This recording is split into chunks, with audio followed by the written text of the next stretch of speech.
जंगल से करीब 1 मील की दूरी पर एक गांव था। रात के समय जंगली जानवर गांव में आ जाते थे और गांव के बाहरी हिस्से में पशुओं को मार जाते थे। कभी कभी आदमी भी शिकार होते होते बच जाते थे। गांव के बाहरी इलाके में एक बुढ़िया का परिवार रहता था। उसके मकान के पीछे खाली खाली हिस्से में पशुओं का तबेला था। बुढ़िया के कमरे में पीछे पशुओं के लिए छप्पर पड़ा था। इस समय घर में एक भी पशु नहीं था, इसलिए उसकी विशेष देखभाल नहीं की जाती थी। गांव का कोई भी पशु उसमें आ जाता था और चला जाता था। बरसात के दिन थे। रात के करीब 2 बजे थे। आकाश में बादल घिरे हुए थे।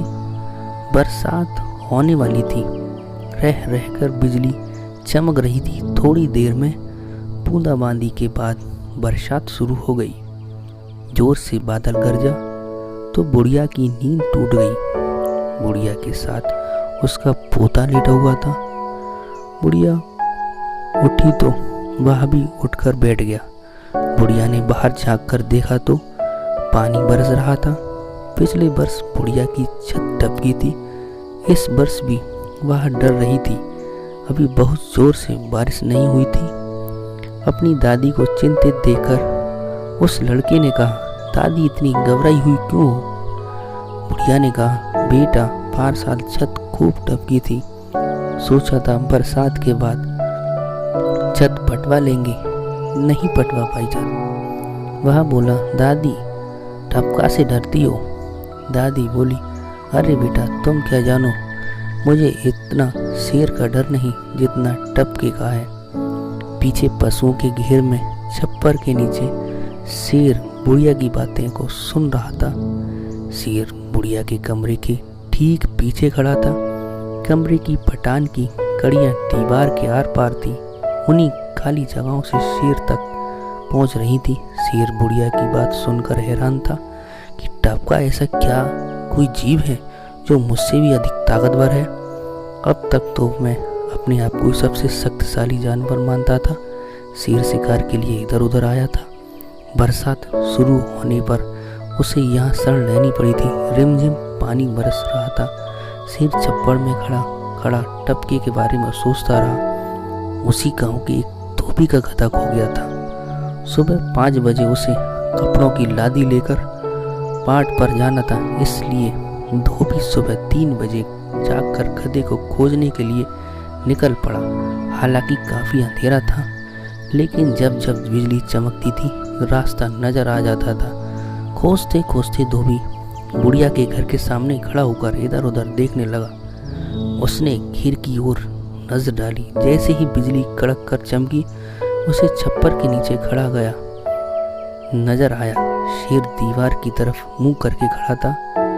धोबी गया और शेर को गधा समझकर कान पकड़कर 2 हाथ पीठ पर जमाए और कहा, कामचोर कहीं का यहाँ खड़ा है, तुम्हें कहाँ कहाँ ढूंढ आया। शेर ने समझा कि आ गया टपका जो बुढ़िया बता रही थी।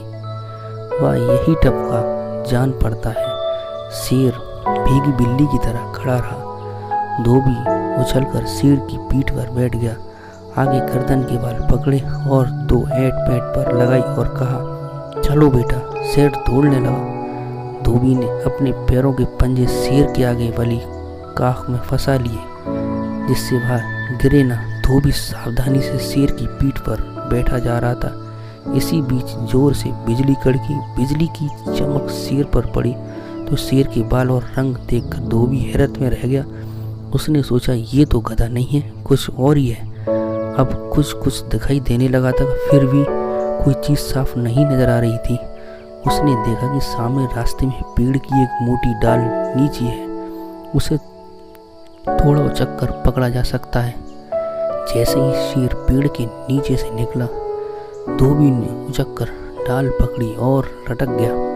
शेर ने जब अनुभव किया कि पेट पर अब टपका नहीं है, तो वह पूरी ताकत के साथ जंगल की ओर दौड़ा।